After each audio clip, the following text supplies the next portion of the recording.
Hello. Hi. Hi. Can you guys hear me now? Can you guys all hear me now? I don't know. I think I'm probably too loud. Hi. I've been talking for the past like 5 minutes. Um, and I just looked over and realized that my microphone wasn't working.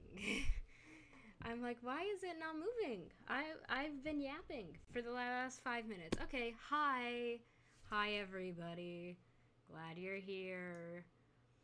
Welcome. Welcome to stream. I'm so good at streaming. I'm so good at streaming. Um I'm great at this. Yeah. Hi, hello. It's Aura and Elo night. Yippee! Aura and Elo tonight. I'm excited. Um I am excited. Um I always nervous as always because, you know, it'd be like that. um, but it's good. Um, I might let's move over here. Let's move over to this scene. Oh, okay. Um,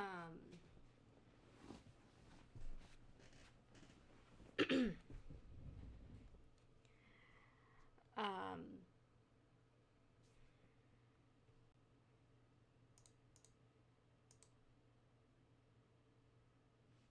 yeah. Um, yeah. I'm having a good evening. God, I have to like go back and re-talk about all of the things I was talking about before. Um,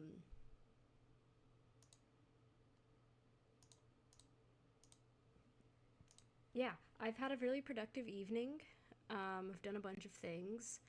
I um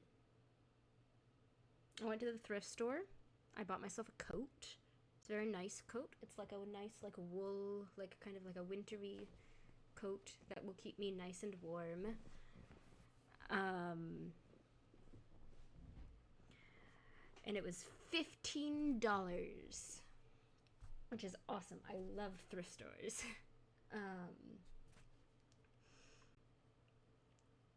I got a coat and then I went over to Therazin's house and ate soup with Therazin.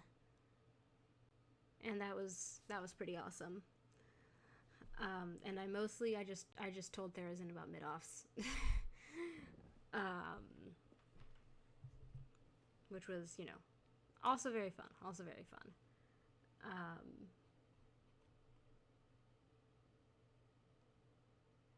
bum, bum, bum, bum, bum, bum, bum, bum, bum. Yeah, I am streaming kind of late, like an hour later than usual. Sorry. um,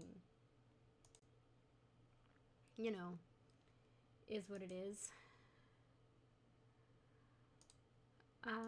Yeah.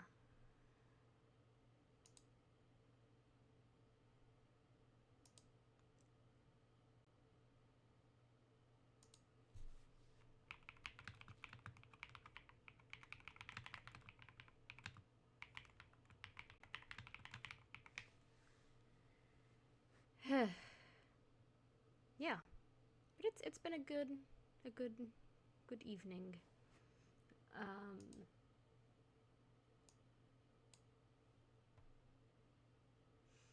yeah. Like where I'm like, oh, is beef still live? Also, they were live like whenever I like started setting up to stream. I don't know if they're still live. Oh my god, they're not. That's so exciting. Yippee. Great news. This is great news for everybody. Um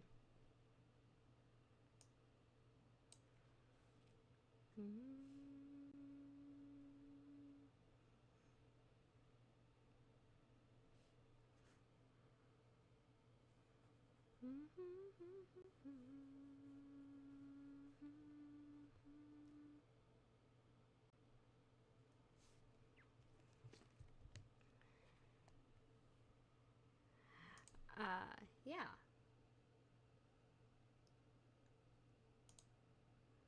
Um,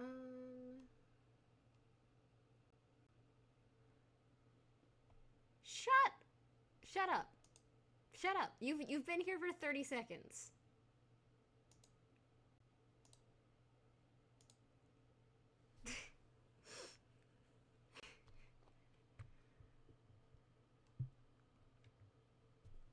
Good morning, Gortho.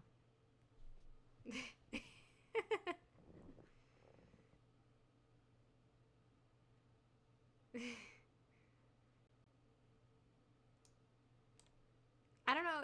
I don't know if you've been around enough, Turple, to see this happen. This happens often. Um,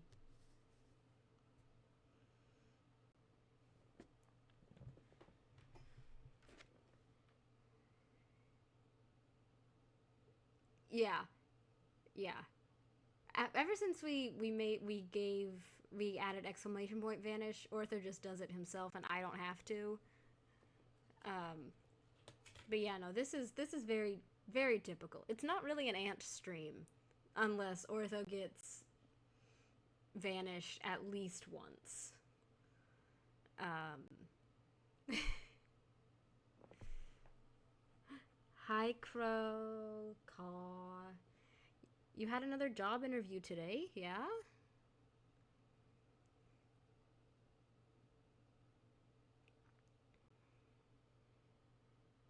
Yay. This is going to be an employed bird soon. I believe. I believe in employed bird era.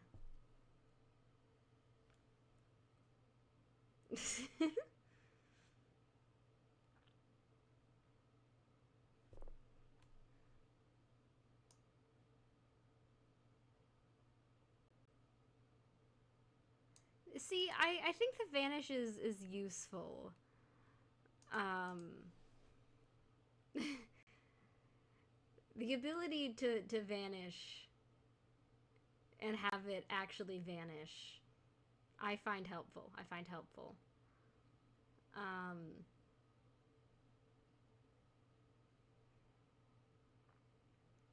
yeah. I let Kaz read this chapter earlier this afternoon, and Kaz did enjoy it quite a lot, which was great. Made me very happy. Um,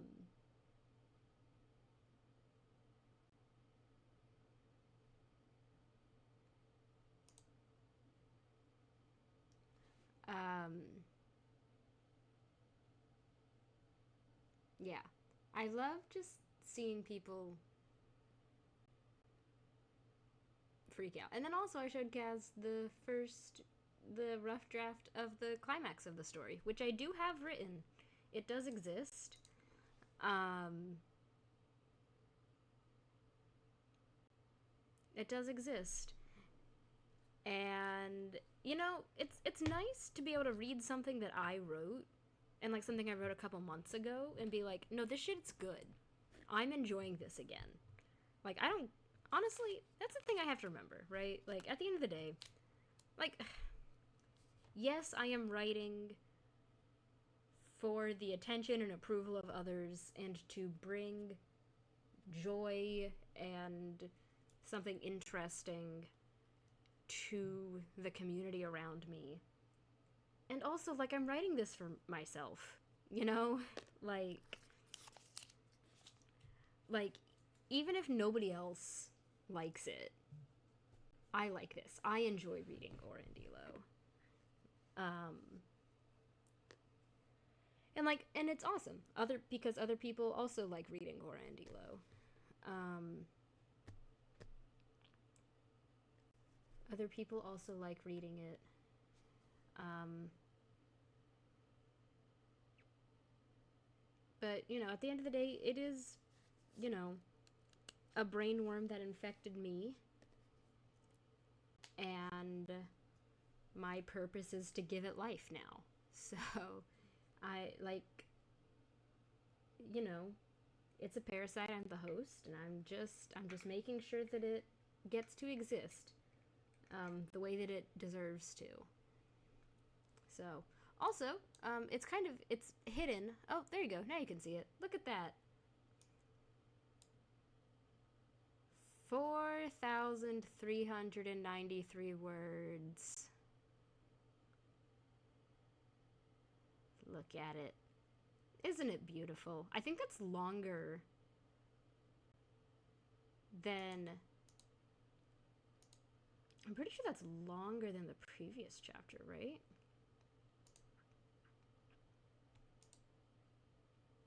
Yeah, it is.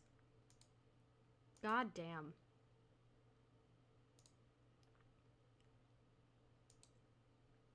I didn't even, like, mean it to be either, and that's the funny thing. I had zero intention of this being longer than the previous chapter. But, you know, it just kind of happened. What are we at? 24-minute uptime? That's probably enough stalling, right? Like, I should stop stalling and, like, actually lock in.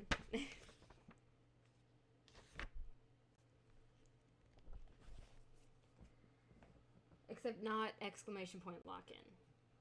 Just like regular lock in.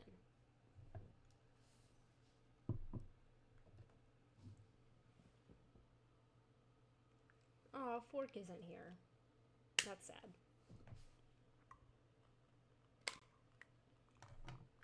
Because Fork is in this chapter.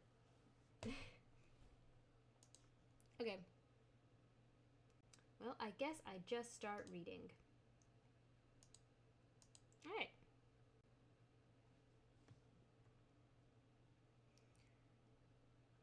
Aura and Elo, Chapter 7.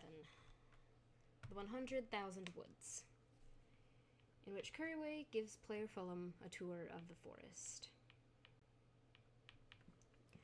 A young player travels spawnward down the northeast road, entirely lost in her own thoughts.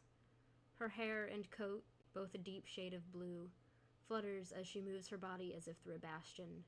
Loot the first chest, run and break the second, twist and dodge as piglins pursue down the stairs. It looks rather like a dance, albeit one she's inexperienced with. Perhaps, if the route came more naturally to her, she would have had the presence of mind to notice Curryway prior to walking right past the tree stump he's been waiting on for half an hour. When she does, at last, realize that she's not nearly as alone as she believed, the player freezes, and her youthful face grows darker blue with embarrassment. Curryway, however,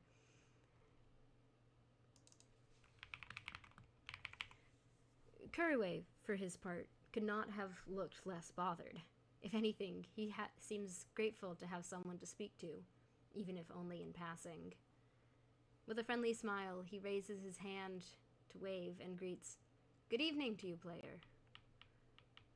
Oh, look at that. I'm a brick.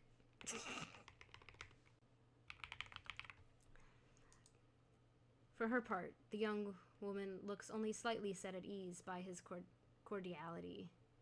She mumbles what I must assume to be a greeting, but pauses before her hand can fully return his salutation.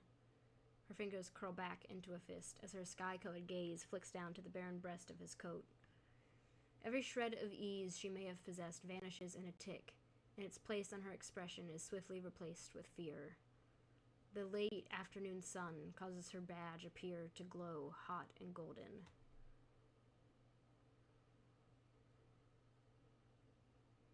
Without a word, and apparently trying to act like she had not made eye contact with him at all, the player gathers her coat around herself and continues more rapidly down the road. A long sigh falls off Curryway's lips, but he watches her for only a second or two longer before dipping his tricorn hat to block out the sun and returning to his notes. Would you think me very strange if I confessed that I wished there was more pain in his hazel eyes? Not because I wish to see him suffer, no. But for having received such a slight, he hardly appears bothered. Instead, his expression is that of a man who's grown long accustomed to this manner of pain. And although there's no doubt that he feels it still, he's given up on trying to resist it. The hurt washes through him with the late summer wind, and within a few minutes appears to have faded completely. As the sun navigates across the sky and stretches Kuriwe's shadow through the untamed grass, at last another figure appears on the road. I shall not pretend we do not know who it is. If it were any other than Player Fulham, I wouldn't bother drawing attention to it. Besides, if the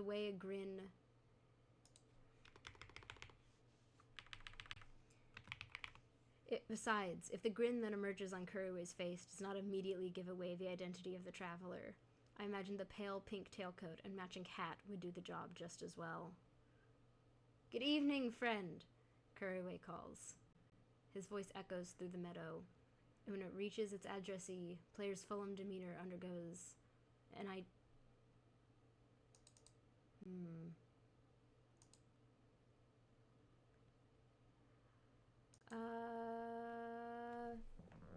word search. I specifically brought the physical thesaurus home with me because I was really irritated at trying to use the online version last time. So I now have my physical thesaurus here.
We'll go with that.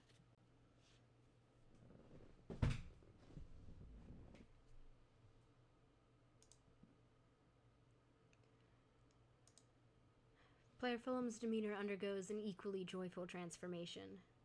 Though certainly he was not miserable. The journey was long, and he had gotten lost in his thoughts on his way, which makes him all the more eager to snap out of his memories at the sound of his friend's call. "Player Kuriwe," he cheerily answers. Player Fulham trots a little quicker down the road to meet him, as Kuriwe quickly finishes packing away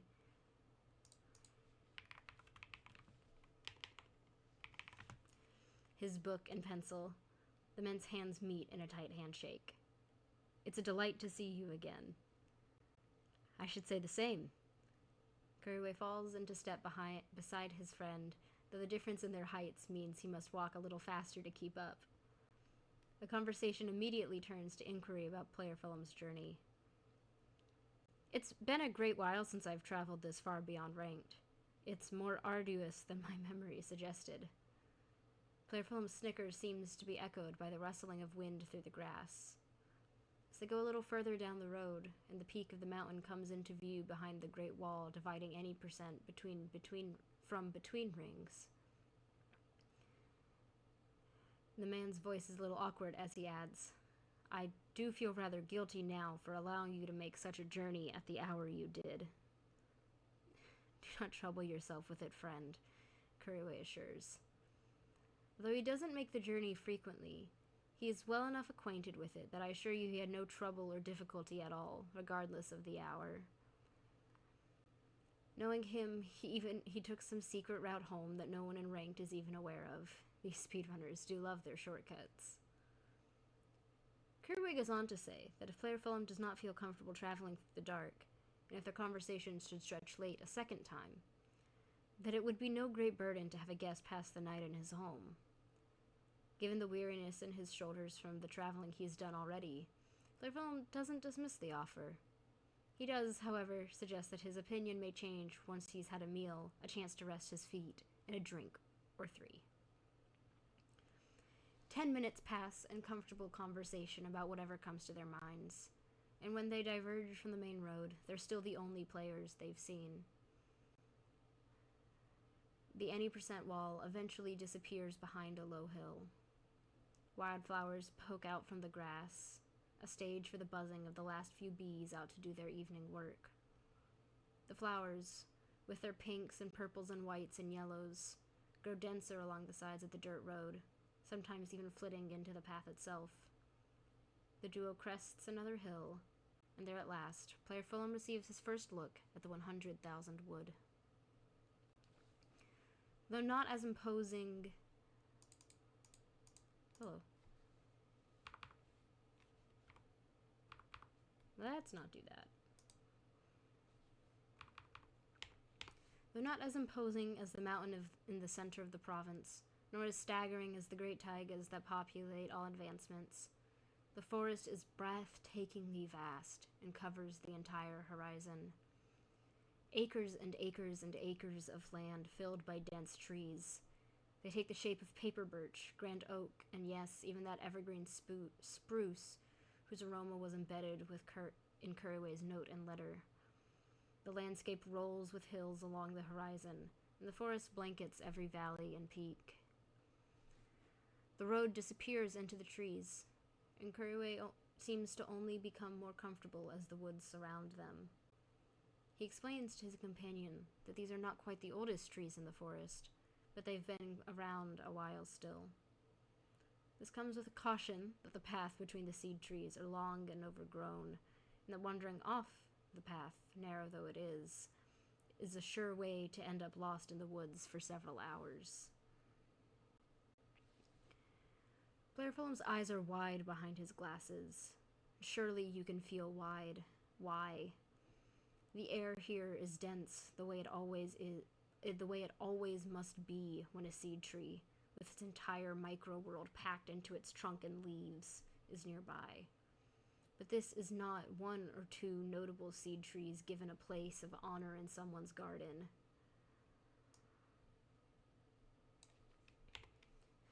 This is a forest in which every single tree contains the entirety of a universe, and it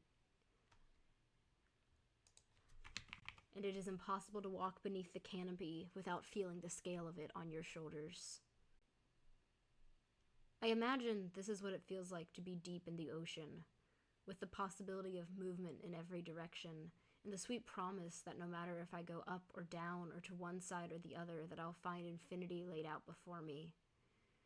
For a moment, it's terrifying, and then the wind rustles through the millions of leaves all around me, and feels so much more beautiful than alarming.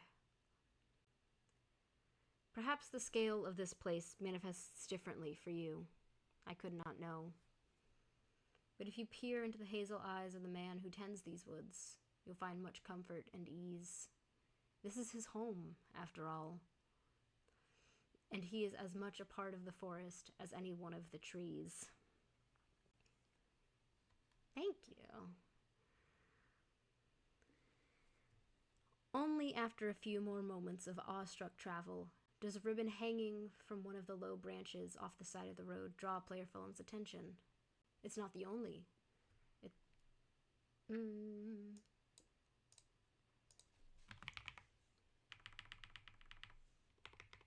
It's not the only one, In fact, a similar ribbon adorns every tree in sight. Some green, some red, many blue. More rarely, there's a purple ribbon swaying in the wind, and even more rare than that, a vibrant pink. Do these represent something? He asks, reaching up to run his fingers along the fabric of one blue ribbon that flutters over his head. It's a way for me to mark a run speed after I finish it, Curryway explains. Green for sub 20, blue for sub 25, red if it was slower than that or I otherwise played poorly. But there are ribbons on every tree.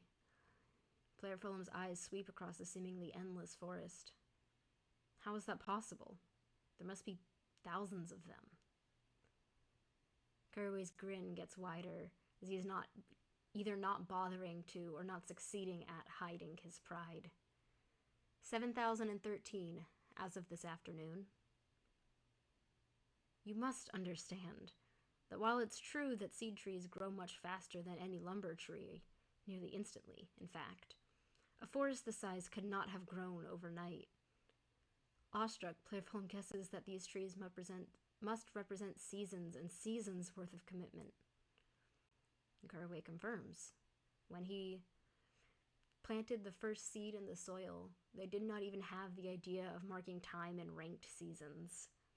He describes the date as the 55th day of the reign of Lord Dugile, as that was the most frequent way of date keeping before ranked provided a much more clear and orderly way.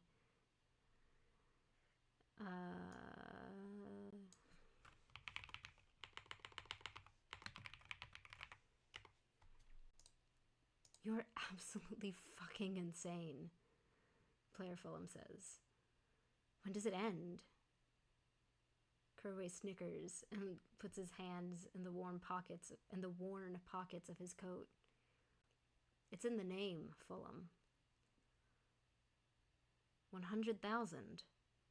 You can't be serious. That would take you decades. Curway only nods. This isn't news to him. He had calculated these numbers before even beginning the project. He didn't begin it unaware. The rest of my life, more or less. 100,000 woods, 100,000 games, 100,000 completions, 100,000 worlds.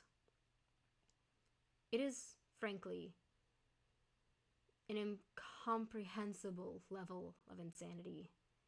In speedrunning, we don't have true elders, only the legends of the runners who came before. And aging and time flow differently here than you're likely accustomed to. And throughout the whole province, the number of people with wrinkles pressed into the corners of their eyes could be counted on one hand. As players age, they tend to move away to other provinces, if not other continents entirely, and new, younger players step up to take their place.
That's all right.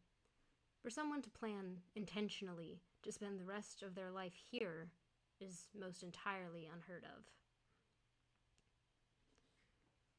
The remainder of their journey passes much like the walk between the Golden Elo and Diamond District. Player Fulham eagerly asks every question that comes to mind, and Kuraway does his best to give them all answers. Yes, he really has counted them all. The slowest time is an hour and 40 minutes, run 416. The fastest, for now, is 10 minutes and 54 seconds, run 6,222. No, he does not get sick of doing the same thing every day. He loves it. He loves it. Clearfoam is not nearly through asking questions when the green gables of Kuraway's home emerge from behind the trees. It would be an insult to describe the place as a mansion or a grand estate. More aptly, I believe you'd call it a cottage. Its footprint can be hardly any greater than Player Fulham's townhouse, though instead of being surrounded by other, near-identical structures, it rests in isolation atop a small hill. I use hill so many fucking times. I have to do something about this.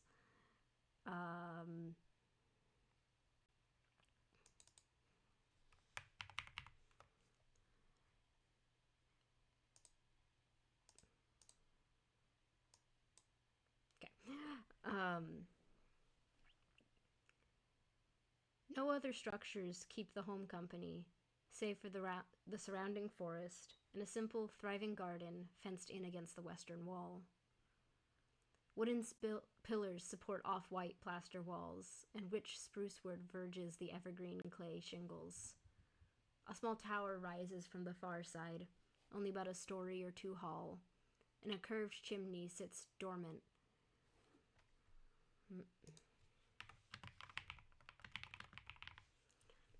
Across the roof, waiting for smoke to exhale. A glance at Kuraway shows the faint smile of an artist proud of his creation. For this cottage is his handiwork just as much as the woods around it.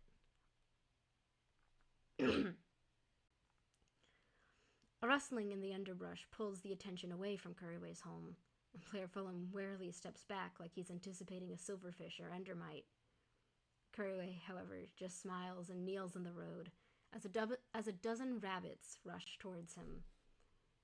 Hello, hello, hi, he laughs, reaching into his coat to retrieve a carrot, which he then breaks into several pieces so there's enough for all of them. With none of the skittishness you would expect from them, the rabbits nibble the treat right from his palm. Several more rabbits emerge from the bushes, maybe drawn by the sound of their fellows getting something tasty to eat. The fellow quickly steps back, seeming afraid he might squish one of their fluffy tails on accident. I'm sorry I was gone so long. Kuraway apologizes as he breaks the rest of the carrot up. But see, I brought a friend. His smile turns to his guest, and he holds up a handful of carrot pieces. Do you want to feed them? I don't think Player Fulham could have looked more surprised if Herobrine himself had come out of the shrubbery. There aren't many woodland creatures in cities, you know. The hustle and bustle of the MCSR machines, and the business and urbanness of it all don't make a very hospitable place for animals like the ones currently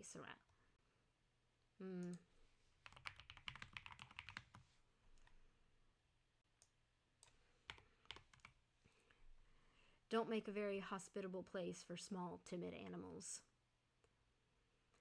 However, as a second passes, his surprise shifts into amusement, and he kneels on the road beside it. I'm gonna go back and tweak things, just like off camera. Not off camera, but like with it closed again, but yeah. Kuraway gives him a few pieces of carrot, and the moment Player Fulham holds out his hand, several of the rabbits rush to him and greedily take the treat from his palm.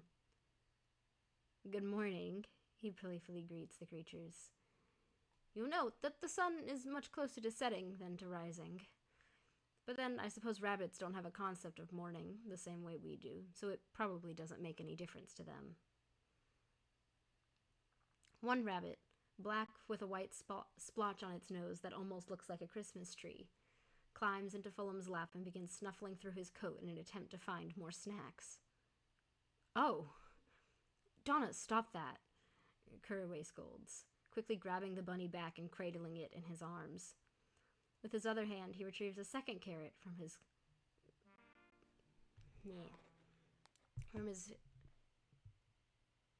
from his tattered coat and breaks off a piece for her to eat. Fulham doesn't have any more treats. Donna, the player echoes. Another rabbit, this one mostly brown, but with little white socks, nuzzles underneath his hand like a cat asking to have its head scratched. Have you named all of them? Kuriwe turns a little red, and he lets Donna roll out of his arms to join her friends in nibbling on the nearby weeds. Most of them. Sometimes I forget their names, but I do my best.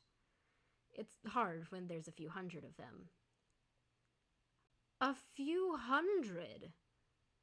Player Fulham's eyes widen. You have hundreds of rabbits. It is. I don't have them as pets, Kuriwe quickly objects. A few of them crawl into his lap and start chewing on the buttons of his coat, which accounts for how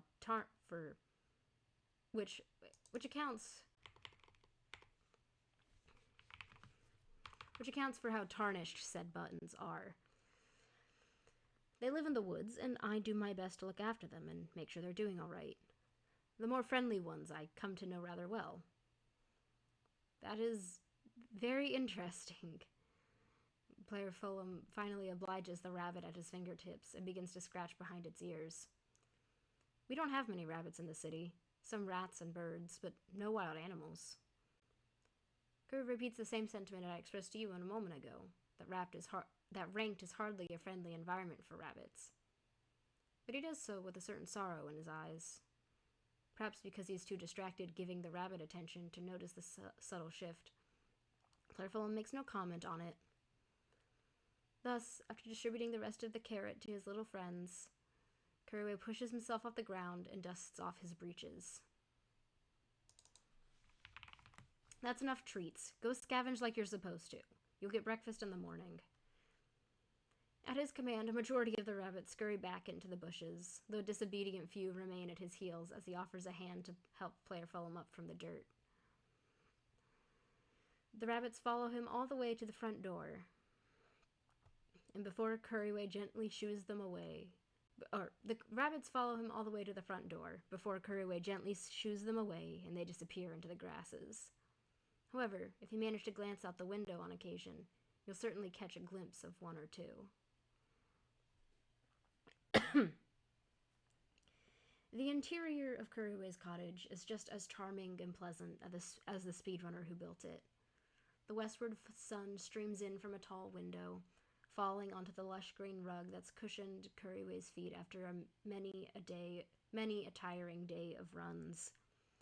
Unframed landscape paintings adorn the walls, which are painted the same green as the shingles.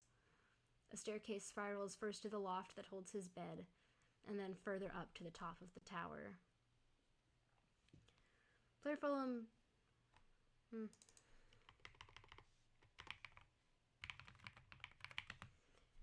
takes a seat in the light of the window, at a small table carved of pine wood and weathered by age and seasons of use.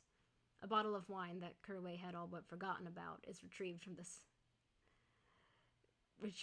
the cellar, and Player Fulham is more than happy to finally give it purpose. As they converse, Kuriwe finishes the dinner he had begun preparing earlier in the day, a simple dish of chicken and sliced potatoes. It's not a remarkably flavorful or interesting meal, but to the chef's credit, it looks appetizing for what it is, especially when served on porcelain plates that have painted allium flowers along the edges. I apologize if it doesn't taste very good, Kuriwe says as he takes his seat across from his guest, who has already begun eating. I'm not much of a cook. No, you're not, Player Fulham agrees, through a mouth stuffed with plain breast of chicken. But that's all right. I'm hungry. Kuriwe seems pleased enough with that response, and they both eat in silence for a while before conversation picks up again. Exactly. This time, the topic is the previous day's party, his absence at which Kuriwe offers yet another apology for. Like all the others,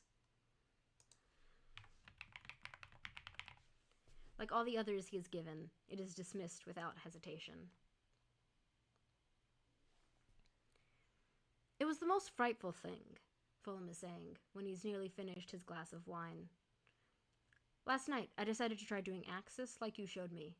In a private room, that is. I feel like I did right awful at it, but I hadn't warmed up and hadn't practiced since Wednesday, so it's hardly like I was concerned. Well, Runner Feinberg was watching, and as soon as the match finishes, he pulls me outside and starts asking these questions. What was that thing you just did? Where did you learn it? Kerway listens wordlessly, picking at an overcooked slice of potato on his plate. Behind his spectacles, his brow furrows, but he says nothing until he's certain that his friend is done speaking. How did you respond? Playfoam shrugs and says, I told him it was from some books. The lie hangs in the silence above the dining table. A little more carefully, Playfoam continues. Considering the Archduke's temper at the time, it seemed imprudent to mention your name. Beneath his heavy coat, Kerway's shoulders relax, though he does not yet manage to smile. I don't doubt it. Runner Feinberg can be... He hesitates. An entire bottle of ink would scarcely be enough to write all the words that could be used to describe the Archduke. It's no wonder that Kerway ponders for a long while before at last coming to volatile. There's a familiarity in his description that does not escape player Fulham's notice. When he's nearly finished with his meal,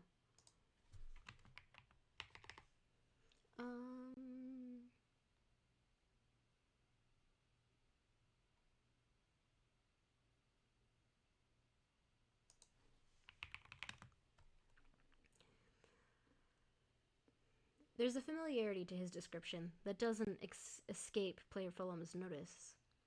When he's nearly finished with his meal, he asks, The two of you are acquainted, then? Who isn't? Kerway snickers.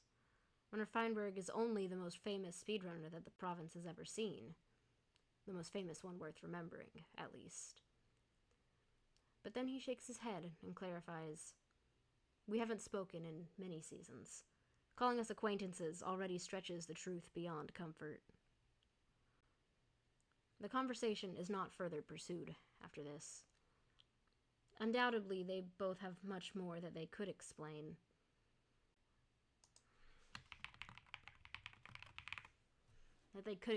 Or inquire about. But for each their own reasons, neither desire to do so. They're close friends already, but some stories must remain untold for a while. When they have at last concluded their meal, and player Fulham has gotten to enjoy about half the bottle of sweet wine, Kerway takes their plates back to the kitchen with the intention to wash them later. Upon his return, player Fulham has poured himself a little more to drink and is leaning against the windowsill, watching 3 rabbits scurry around the garden. If I may be so bold, player, Kerway says, his voice drawing player Fulham's attention away from the window. I might I ask you to join me in completing a run? It's been too long since I've done duos. The smile that appeared on player Fulham's face says that he would like nothing more, well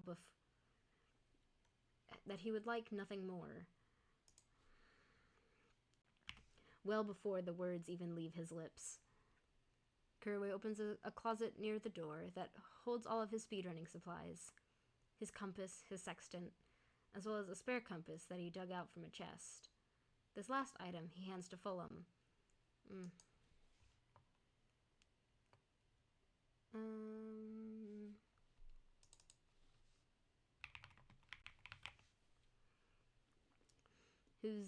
This last item he hands to his guest, who is a little surprised at the antiquity of the object.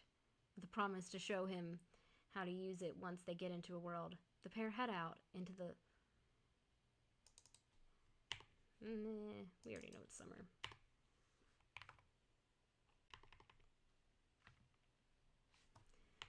The pair head out into the evening. There are no paths leading between the trees, but Kerway knows his way by heart. After weaving through the forest day after day after day, He knows every tree personally. The ribbons flutter in the wind like sails, a beautiful rainbow amidst the green leaves. When it becomes clear that this walk will take a little longer than he initially expected. Hello, caps lock. Playful tilts his head and asks, "Why do all this? Why spend your whole life this way?" "Why not? No one else has ever completed 100,000 worlds, so I figured, why not I?" He shrugs and glances down at the ground, where leaves and low weeds cover the earth. In one continuous motion, he reaches into the underbrush and plucks a random fallen seed off the forest floor. He rolls it between his fingers for a moment, then nods to himself. "You are insane." "I will not deny it." Gurway laughs blithely as they approach the edge of where the forest has spread thus far. The newest tree, just from this afternoon, waves its pale green ribbon at him as he measures a few paces away, finds a soft spot in the earth to press the world seed into. The dirt welcomes the offering, and only a moment passes before the seed is absorbed into the soil. Gurway hums and pushes himself to stand by Player Fulham's side once again. But I enjoy it. It feels wonderful to know that wonderful to look into the future and know that in a year, 5 years, 20 years, his honey-colored eyes gaze into the distance, where open land stretches out like eternity before him. I'll still be here, tending to my forest. As he speaks, the seed grows up through to sapling, twisting and stretching towards the fading sunlight. In a moment, it's as tall as Curryway. Bro, I don't know. In a while. And in a minute, it's towering above Player Fulham's top hat. Seed trees grow incredibly fast, and in another 30 seconds, it's generated into a full, beautiful spruce tree. 7,014, Curryway says, grinning at Fulham. "Ready?" "As ready as I can be." Curryway presses his left palm through the gentle needles to reach the bark, and as he inhales, he's transported into the pocket dimension. Player Fulham, with alarmingly little hesitation, does the same. We join them in a bright morning, the sun reset to be just above the eastern horizon. The lush forest has been replaced with arid, endless badlands. "Void, the seat is miserable," Fulham mutters as he gazes around at the empty plateaus around them. Red, orange, and yellow clay build steep hills and mix with pockets of red sand desert. The air strikes the men's faces, dry and hot. Curryway whistles to himself as he scans the terrain. "And no villages as far as I can see. You have the advantage of height over me. Are there any trees nearby?" "What?" Fulham gawks. "What do you mean? We're seed changing this, aren't we? This isn't playable." "Every seed is playable, Fulham," Curryway answers, picking an arbitrary direction and casually walking that way. "It's not going to be fast, though." "Probably not." "And you're just okay with that?" I would prefer a fast seed. I'm a speedrunner, aren't I?" Curryway snags some sticks from the dry bushes that litter the clay, though he can't put them to any use just yet. This is no reset. We'll find joy in the journey. Already sweating from the Badlands heat, Fulham can only stare at him in shock. Already sweating. Hello?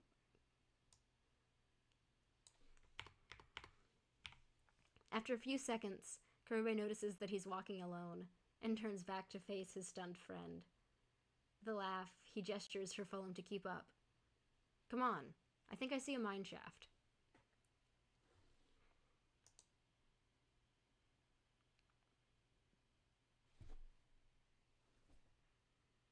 And that's chapter 7.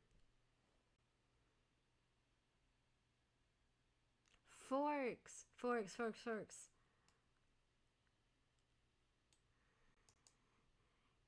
You missed the beginning of this. Sure, I would assume.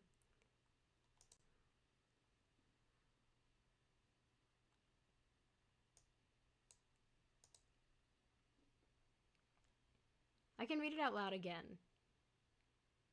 But you should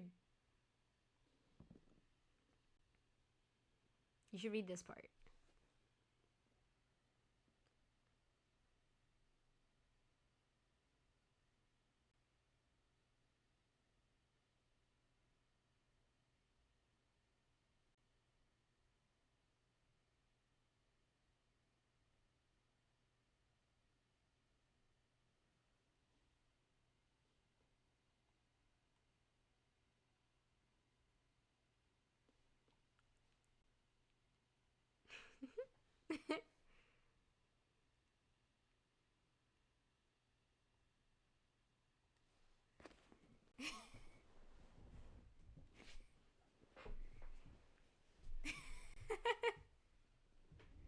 It's you.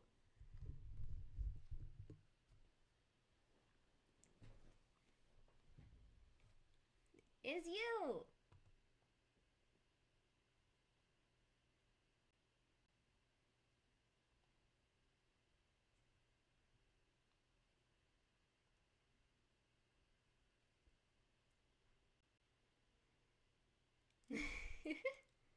I'm using your image for angst purposes.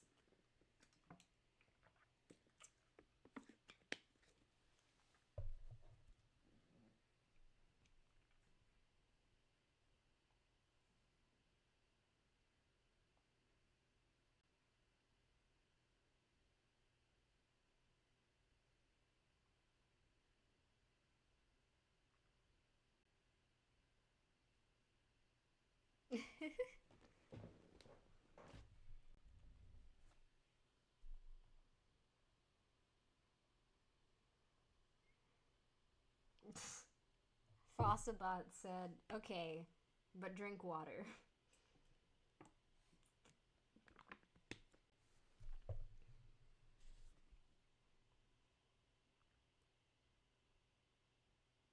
Yeah. Haha, what if I used my friends' images in order to demonstrate the way our protagonist is shunned and rejected by society? Not so much disappointed him. Um, just he said, "I want to say hello." Um,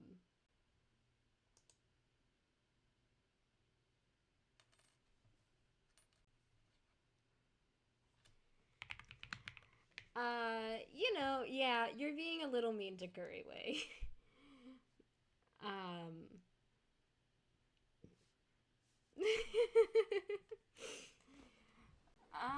I mean, you don't know who he is, and it's just some guy, some ratty looking guy, and he's unrated, and you know not to talk to unrated people. So, should probably just pretend that that didn't happen. Exactly! Stranger danger. And, like, stranger who is, he doesn't have a badge. That makes him extra scary and extra not extra dangerous. You gotta watch out. You gotta watch out, you know?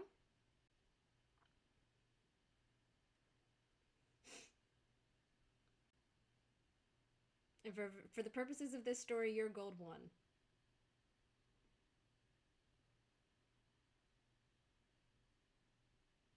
So.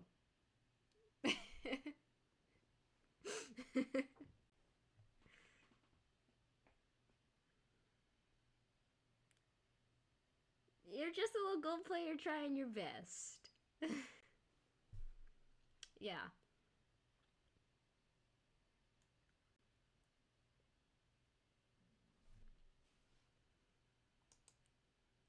Exactly, exactly.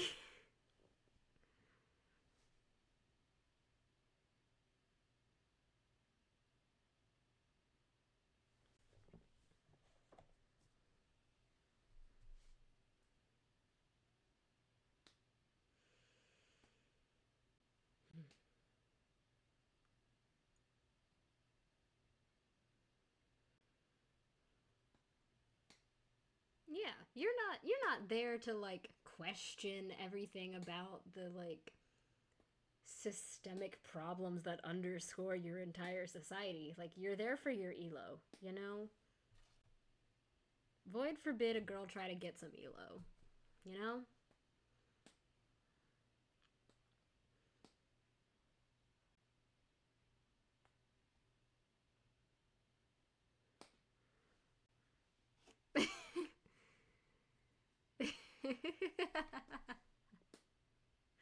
Uh-huh.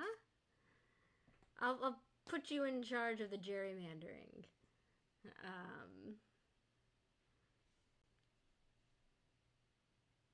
no, there aren't elections. We have playoffs.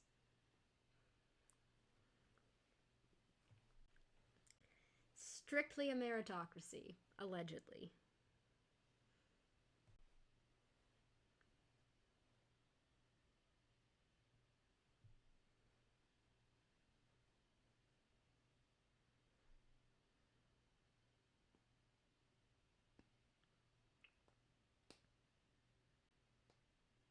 Yeah.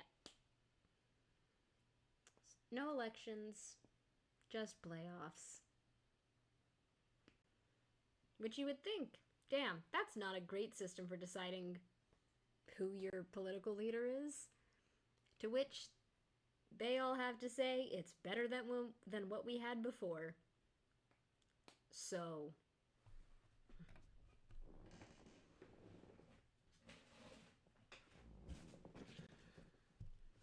yeah. Any questions, comments, notes? I have some little revisions I want to make before I publish it. But if anybody has anything that they'd like to ask about or talk about, feel free. I love, you know me, I love yapping.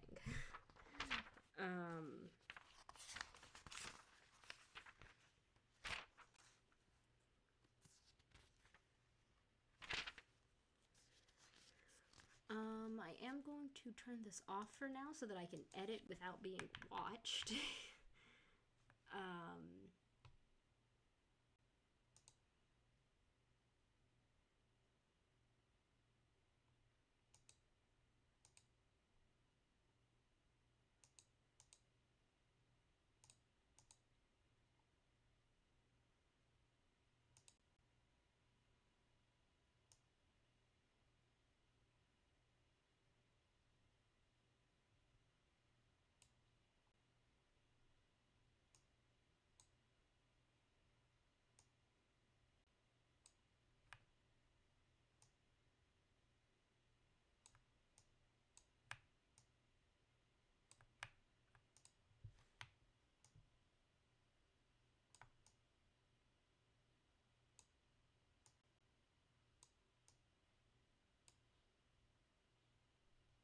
Yippee! But yeah, no, Forks. It was fun putting you in it because I'm like, I want to have like all of the players be like, no, it. Why, why be vague when you can be specific? Um,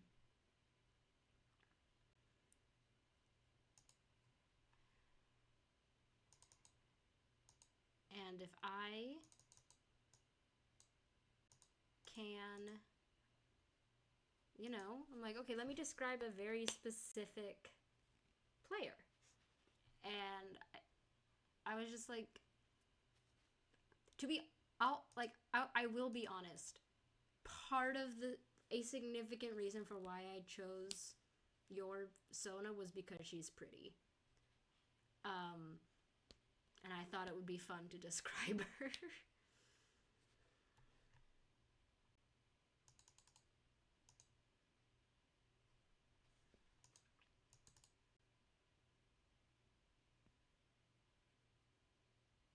Yeah.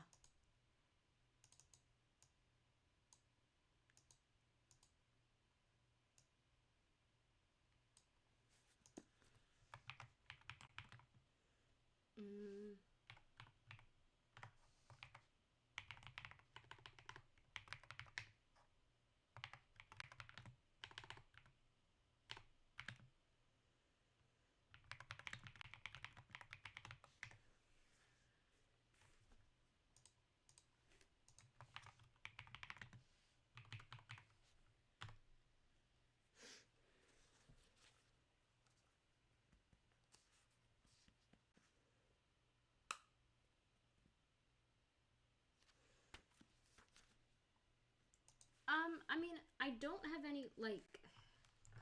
don't really plan them. They just kind of happen. There is, you would have missed it. There's a little chat cameo. This Curryway has a bunch of rabbits, and one of the rabbits is named, she's black with a white splotch on its nose that almost looks like a Christmas tree. And her name is Donna.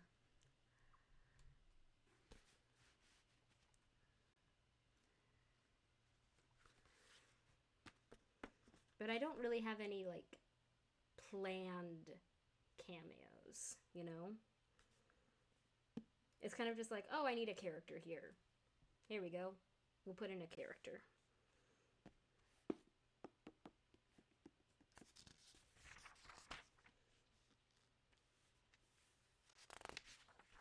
Yeah, exactly. Like, while I do have a lot of stuff planned out, like, a lot of the little nitty-gritty details don't come up until they come up, you know? Alright. How many fucking times do I say hill in this chapter? 5. 5 times. Goodness.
It's like, it's always the weirdest words that you end up overusing.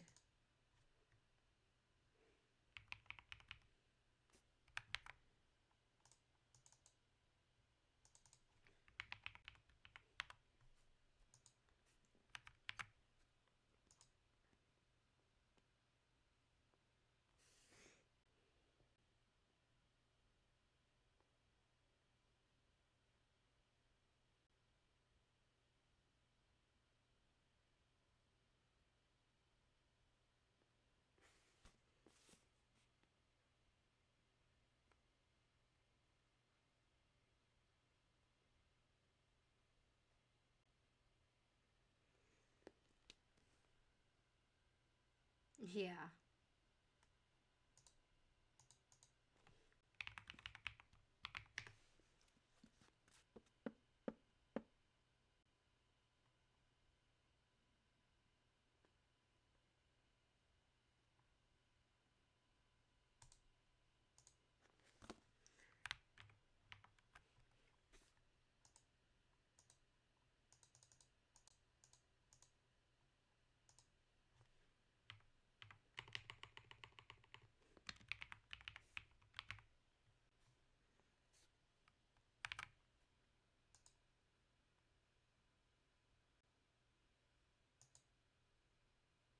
Okay, that's hill taken care of.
Hmm.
Hi, Daya.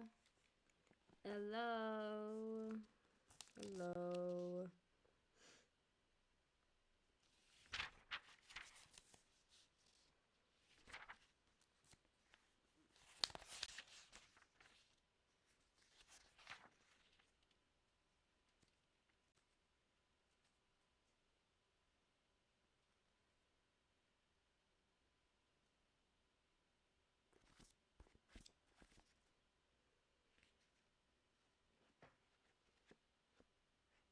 Hmm.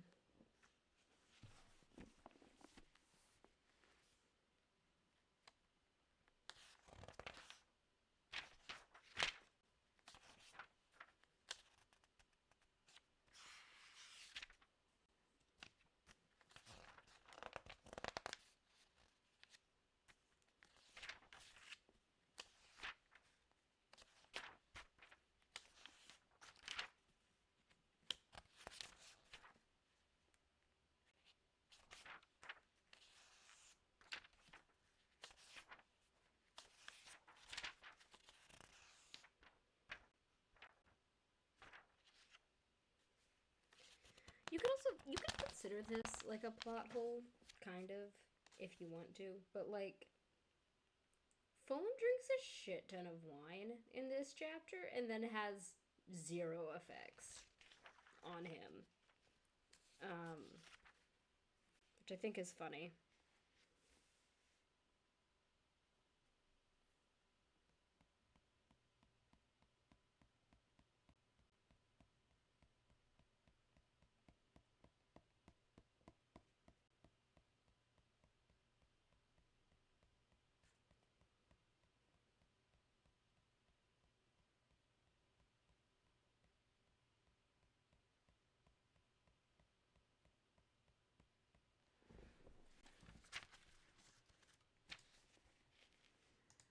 Um,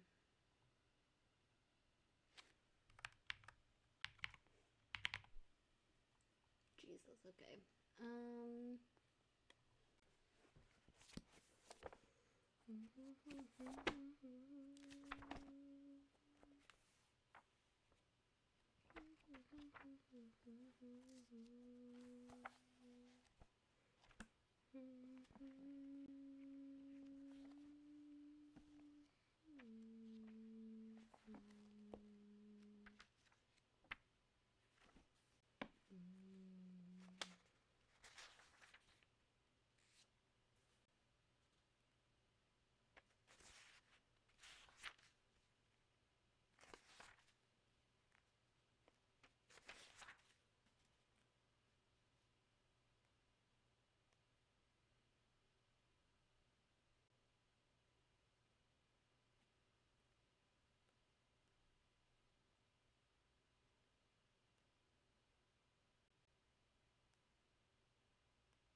Sorry. I was flipping through the thesaurus over here, and I got distracted by fiddle-dee-dee, which has the synonyms stuff and nonsense, nonsense, pish, pish and tush, rubbish, rot, bosh, moonshine, hogwash, bunk, applesauce, fudge, figs, humbug, bah, tell it to the Marines, fiddle-dee-dee. Also, I should note, those all have exclamation marks after them. Like, they're not with commas. Every single one of those has an exclamation point. Yeah.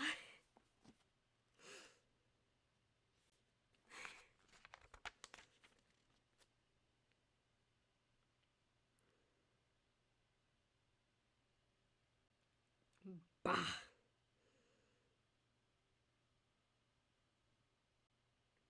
I'm also a big fan of above that. What are we doing practicing for LFI? Just reading the thesaurus. Just reading the thesaurus.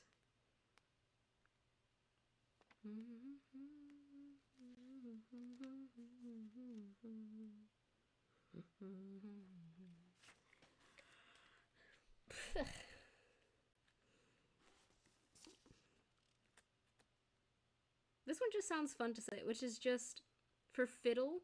You know, we have like the, play a violin.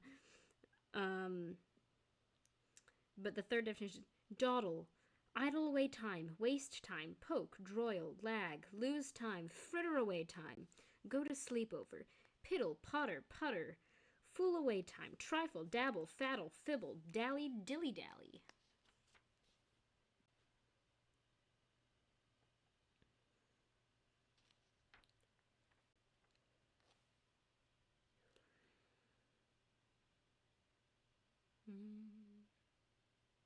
Losing time. I know, lag. Lag is in here.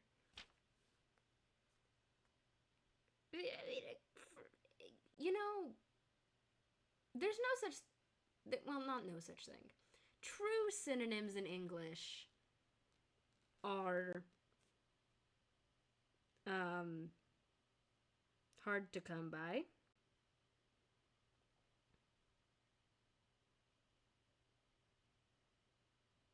No. So there's not lose time and losing time. We have dawdle, idle away time, waste time, poke, droil, lag, lose time, fritter away time, go to sleep over, piddle, potter, putter, fool away time, trifle, dabble, faddle, fribble, dally, dilly, dally. So...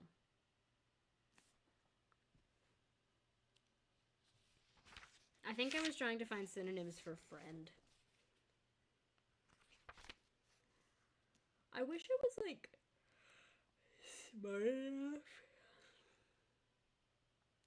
to be able to, like,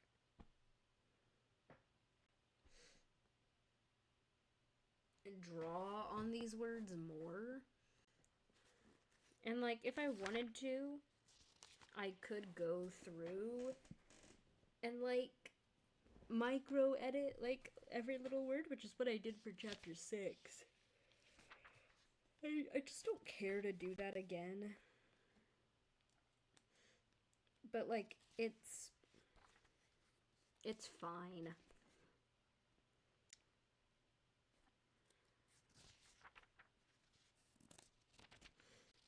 Like, I would rather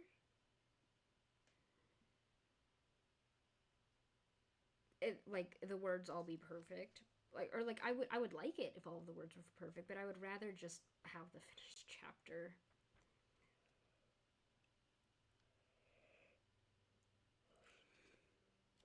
Oh, I've found the word fribble, trivial, trifling, fribbling, slight, flimsy, frothy, inane, ridiculous, frivolous, idle, puerile, airy, shallow, petty, piddling, niggling, fiddle-faddle, wishy-washy, namby-pamby, of little value, paltry, contemptible, silly.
Hi.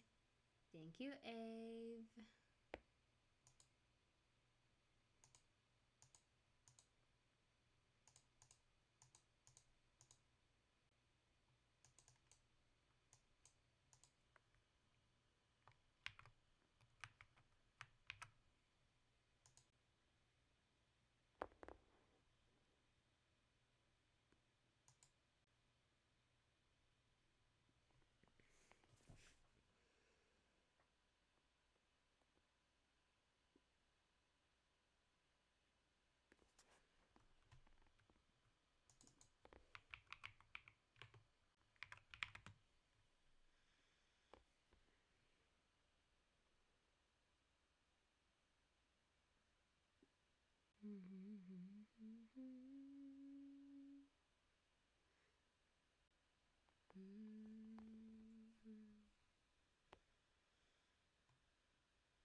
Okay. So, I just got hit by like a hella wave of exhaustion. Um,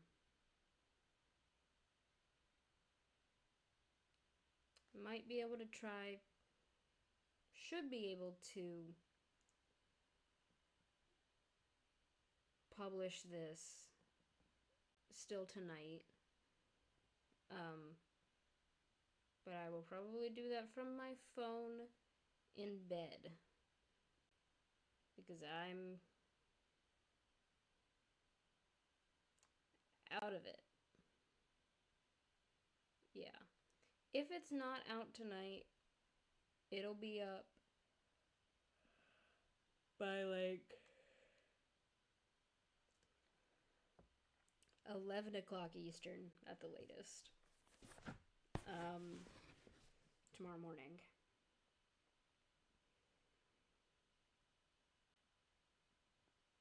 Yeah, but yeah. It'll be delayed if I fall asleep. As soon as I touch my bed, which is very possible. Um, but yeah. Um, no raid tonight because I can't be bothered to try to find somebody to raid into. So just go spread out, go have fun. Yeah. XQCL, thank you all so much for being here.